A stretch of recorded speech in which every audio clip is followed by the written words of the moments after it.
En el mundo de las bicis de carreteras hay dos tipos de marcas, aquellas que tienen dos modelos, uno específico aero y otro específico escalador, y marcas que dicen, mira, yo tengo solo una estructura e intento combinar lo mejor de ambos mundos ahí, en una sola bicicleta. Y luego está Ridley, que ya tiene en su catálogo una bicicleta aero 100% como la Noah Fast, una bicicleta escaladora 100% como la Helium SLX y que en su afán de intentar acontentar al máximo de clientes posibles saca hoy al mercado una estructura intermedia como es la Falcon RS. Una bicicleta que he podido probar en los últimos 3 meses y que os puedo asegurar que no es de aquellos modelos que se quedan en tierra de nadie, que ni es aero, ni es escaladora, ni funciona bien en un lado ni en otro. Os lo puedo asegurar y enseguida os voy a dar todas mis sensaciones y todas las características y datos que hay sobre esta bicicleta. Pero antes de nada os diré que sí, los belgas han conseguido aunar ese equilibrio perfecto entre rigidez, peso y aerodinámica. Y para daros un dato, en este caso de peso, os diré que cuadro y horquilla son solo 110 gramos más pesados que su ultraligera hermana, la Helium SLX. Sin embargo, tiene la rigidez de la Noah Fast, de la Aero, especialmente en la parte trasera de la bicicleta, y por supuesto ganancias aerodinámicas que ni de broma tiene su hermana escaladora. Hay que recordar que Ridley es de las pocas marcas que tienen en propiedad un túnel del viento de baja velocidad, que son los que se utilizan específicamente para desarrollar la aerodinámica de las bicicletas. Con esto lo que quiero decir es que ellos tienen capacidades para desarrollar y optimizar todo el tema aerodinámico hasta unos puntos que otras marcas del sector difícilmente podrían alcanzar.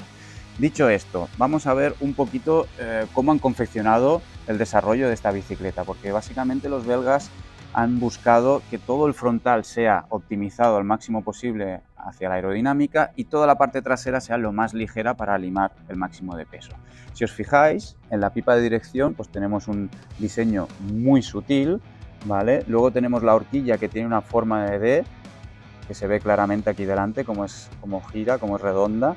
Aquí en el lateral es completamente plana y en la trasera también es completamente plana. Incluso el tubo diagonal también tiene una forma de D, no solo para penetrar bien en el viento en la parte delantera, sino para ocultar en la parte trasera, que es completamente plana, todo lo que tiene que ver con los bidones. Si os fijáis, no hay formas afiladas, son todas muy sutiles, buscando generar el mínimo de turbulencias posibles al paso del viento por encima de la bicicleta. Con esto, Ridley dice que ha conseguido, entre otras cosas, que esta nueva horquilla sea hasta un 10% más eficiente en drag a 50 km por hora que otras horquillas originales que estaban utilizando en otros modelos. Sin embargo, otra parte de la construcción a la que tenemos que prestar atención tiene que ver, por ejemplo, con los tirantes, que son muy estrechos, y sobre todo con la barra superior, que como podéis ver, también en el plano lateral es lo más sutil posible. Y esto es una nueva tendencia aerodinámica que se está implementando para intentar que las bicicletas en su lucha contra el viento sean menos susceptibles a ser inestables por culpa de los vientos laterales cruzados. De manera que cuando el viento impacta por un lateral, pues encuentre la mínima superficie posible. Esto, como os digo, es una tendencia ultimísima que está ahora llegando al mercado y que lo hemos visto en máquinas de cronometraje como por ejemplo la nueva BMC Speed Machine. Vamos ahora con las características extra de esta Falcon RS. Para empezar, es posible montar doble plato o monoplato, y para aquellos interesados en montar un monoplato, que sepáis que el anclaje del desviador delantero se puede extraer para que la estética no se rompa si lleváis monoplato.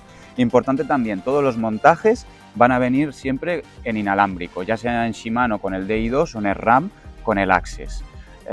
¿Qué más os puedo contar? 6 tallas, muy importante esto, porque tienen desde la XXS hasta la XXL, de manera que os va a ser muy fácil que encontréis vuestra talla en esta bicicleta. Y una advertencia, siempre lo hago en vídeos en los que saco bicicletas Ridley, tienen tallaje centroeuropeo. Esto quiere decir que sus bicicletas tienden a tallar grande.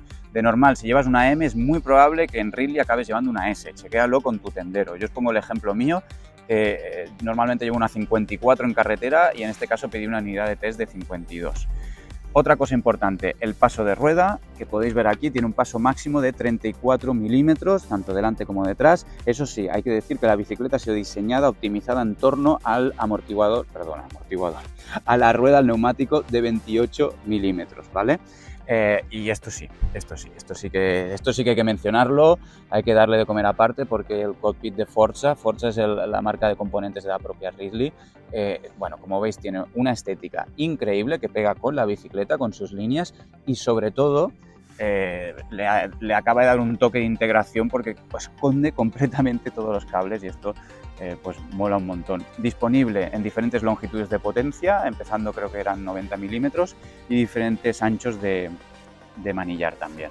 Tenemos patilla universal en la trasera para que no haya ningún cambio si partimos patilla, no haya ningún problema ahí. Y una posibilidad también, hay 3 anclajes, 3 tornillos para aquellos que les gusta ir con un solo bidón, pues siempre se puede sacar el trasero y bajar lo máximo posible la posición del delantero. Y por último deciros que Ridley da la posibilidad de personalizar los colores de vuestras bicicletas cuando las pedís a través de su página web, a través de las tiendas, así que bueno, una posibilidad más de tener una bicicleta un poquitín más hecha a vosotros. El peso, siempre es importante. Mencionar el dato, 825 gramos es lo que pesa el cuadro en talla M. Ahora bien, si pesamos la bicicleta en orden de marcha, tal y como la tengo aquí montada, con ruedas de 45 milímetros de perfil, túbeles, su líquido, dentro en ambas ruedas, por supuesto llevamos los pedales, en mi caso los Favero, que son potenciómetros y pesan un poquito más, portabidones, todo en orden de marcha son 7 kilos 830 gramos. La verdad es que para tener características aero no está nada mal este peso. Las puras se nos suelen pasar por encima de los 8 kilos. Vamos a hablar ahora de lo que realmente importa, que son las sensaciones de conducción. Para hacerlo voy a dividirlo en diferentes secciones. Vamos a empezar por el llaneo. Llaneo, me ha encantado. Es una bicicleta que nos da lo que le pedimos a una bicicleta 100% aero, que es alcanzar con facilidad los 30-35 km por hora, nosotros que somos aficionados, y mantenerlos con facilidad. O sea, realmente me he pasado horas enteras en el llano, en estos 3 meses que la he probado, con velocidades de 30-32 por hora a 150 vatios. Así que en este sentido nos está dando lo que una bicicleta 100% aero nos podría transmitir en su terreno más propicio. Escalando, también me ha encantado. Eso sí, con un asterisco importante, y es que al final la diferencia de peso se acaba notando. No tanto la diferencia de peso del cuadro a horquilla, que como os he dicho son apenas 110 gramos respecto a un modelo 100% escalador, sino al final pues todo el compendio, sobre todo las ruedas de perfil, que en este caso pues he llevado unas DT Swiss de perfil 45, tanto delante como detrás, y son ruedas que cuestan más de mover respecto a unas de perfil mínimo de 35, 30, 28, cuando estamos cuesta arriba y la velocidad baja. Entonces sí que hay ese puntito en el que dices, bueno, respecto a una escaladora pura 100%, pues acabas de perder ahí un puntito de ventaja. Pero las sensaciones en subida, la posición encima de la bicicleta, es de pedalear continuamente, es muy buena, se pueden subir puertos de la dificultad que sea sin ningún tipo de problema y sobre todo me ha gustado que es extremadamente reactiva. La parte trasera, la rigidez está muy conseguida, estos tirantes a media altura del tubo del sillín te dan esa reactividad en el momento que quieres arrancar, alguna salida que he hecho con grupeta, el típico momento en el que quieres salir, intentar una escapada y arrancas fuerte, ostras, de atrás se mueve muy ágil esta bicicleta. Y luego ya, donde está la gran sorpresa, es en las bajadas. Ahí me he llevado el gran sorpresón porque normalmente las bicicletas aero en bajada, ostras, yo que no tengo una gran técnica en bajando en asfalto, lo he dicho mucho, a veces son bicicletas que cogen unas inercias muy potentes, que cuestan meter en curva por las ruedas de perfil y demás, y sin embargo esta bicicleta me ha hecho reconciliarme con el mundo del asfalto en las bajadas. He disfrutado de las bajadas gracias a ella. Si os fijáis en el cuadro comparativo de geometrías respecto a su hermana Noah Fast, la Aero, y la Helium, la escaladora, veréis que tiene unas vainas ligeramente más largas, lo cual le da un poco más de estabilidad a altas velocidades, más aplomo. Luego tiene un reach más largo también, con lo cual te puedes bajar más la posición del cuerpo. Y por último, tenemos tanto la pipa de dirección, que es más bajita, como la caída del eje pedalier, que es mayor, que consiguen que la masa corporal del ciclista esté más abajo, más aposentado, ¿no? Bajando al máximo el centro de gravedad. Y eso hace que el curveo sea facilísimo. Es una bicicleta muy fácil de meter en curva, muy disfrutona. Y me ha encantado en ese sentido. Ahora bien, diréis, bueno, Dani, todo perfecto, no hay ninguna queja, no hay nada que no te cuadre esta bicicleta.